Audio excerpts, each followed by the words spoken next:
watching videos and completing bookwork.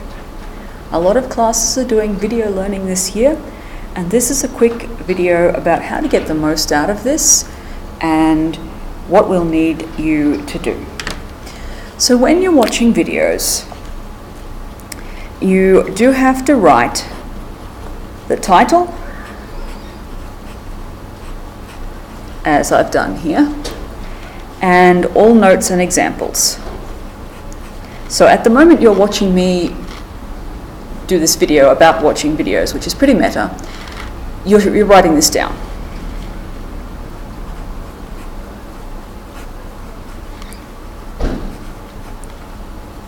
Now, because I can write a little fast and I can do a lot of talking, it's quite okay to pause the video. And you can pause it to write or to ask for help if you need it.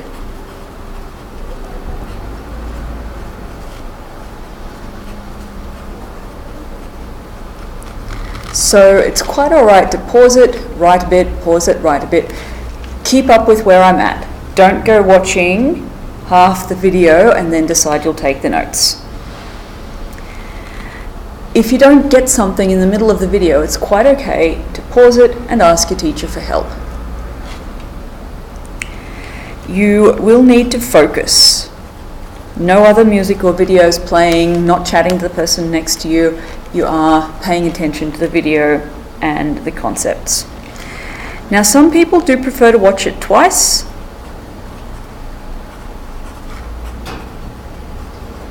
But if you do that, once is in your own time. They'll usually go up before the lesson. You can watch it before the lesson if you want to get an idea of what's happening. You can watch it after the lesson as your home study. But if you want to watch it twice, which you don't have to, then once is in your own time. There's only time to watch it once in class. So that's a little bit about watching the videos. And of course you can use them as a resource. If you miss something, if you're away, resource, then the videos are there and you can go back to it or watch it because you didn't catch up in class. Now, when you're completing your bookwork, it's important that you do a couple of basic things.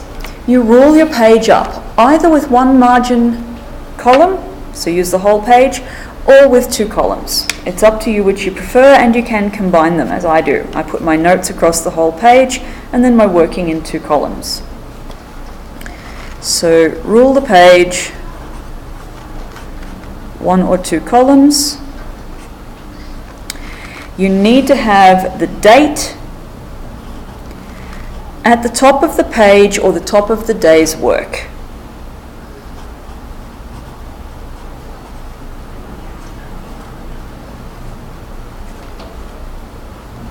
So if you continued onto a new page and then you started a new day's work, you can just pop the date at the new day's work.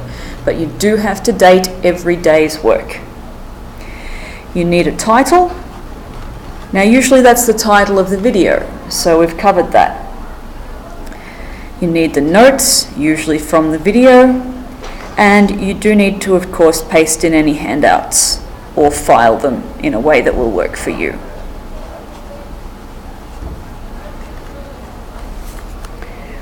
Now, when you're doing the exercises,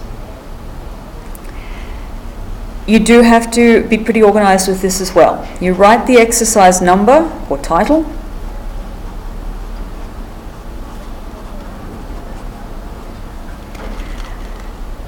You number each question.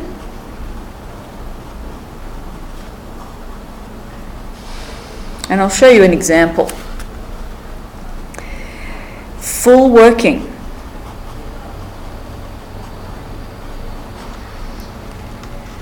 So that includes a new line for each step, one equal sign per line. We line up the equal signs. There's a space after each question.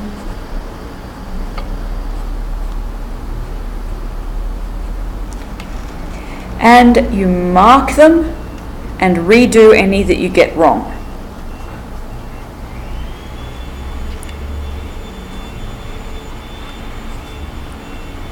Sorry about the noise out there, it's a vacuum cleaner. Now a bit of a question, I'll come back for an example for that. A bit of a question that people often ask is, well, what do I write? You don't write out word questions. Cross.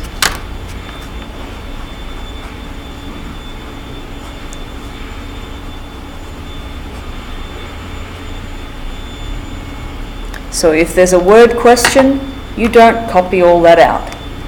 You do write out number questions or problems.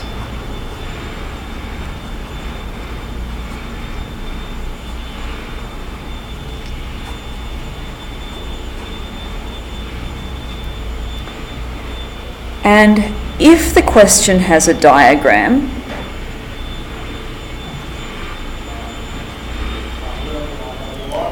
you only write or draw it if either the diagram isn't there and you need to draw it, or it's not complete.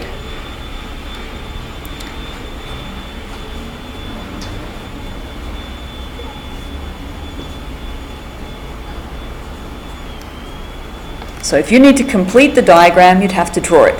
If they described an object and they didn't have a diagram, you might want to draw that. Now, it's up to your class teacher if you take these example notes, so check in with your class teacher. I'm actually just going to do a really simple couple of questions,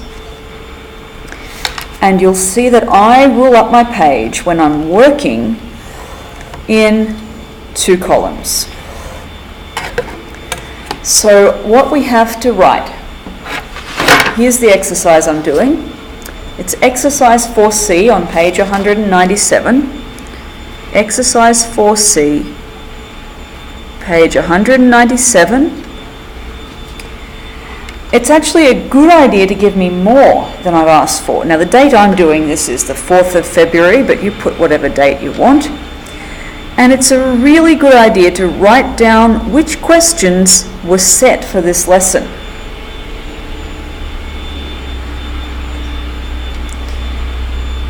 So that way you know exactly what you have to do and if you've missed anything. As I said, this is going to be a bit of an example. So, question 5A, find the area of these squares. So you're doing question 5 and it's A. Now you absolutely always write any formulas that you might need. Now I don't expect you to know the formula, oops, I'm doing area. Area of a square, length times length, that's okay. I'm just showing you how we'd set it out. Formula, 1 step per line and the equal signs line up. You can leave a space if you want, if you're a big writer, or you can squeeze it in. My square, that is 3 times 3. Another step where I need to find the answer, equal signs line up. I've finished now, so I say area is 9. You include any units that are involved. Then when you've done that question, you leave a space before you do the next question, especially if you're not leaving spaces between your lines here. So that was a 1 space. I'll leave 2 spaces so I can prove that this is a new question. Question B. Again, if there's a formula, you write it. Area of a rectangle is length times width. Now some people might prefer not to use extra lines. That would be fine. 7 times 3. Line my equal signs up. Last one, I say, look, I'm finding the area. 21. Put in any units that you need, and that's there. Now after you've done each main question, you should check your answers. Go to the answers in the back of the book. Question 5, A, yes, I got it right. B, yes, I got it right. So you see I didn't need to draw the diagram because it was there. I didn't need to write out the word question. Question 11, a triangle has area 20 centimeters squared and base 4 centimeters. Find its height. It's a word question. You don't write the word question. if the diagram of that shape would help you, it's not there. So you can draw it, making up a triangle. Diagrams should be in pencil if you can. The base was 4 centimeters. We didn't know the height, and the area was 20 centimeters squared. You could probably get away with this question without drawing that diagram, but if you thought it would help you, it's there. Then there's a formula that goes with that.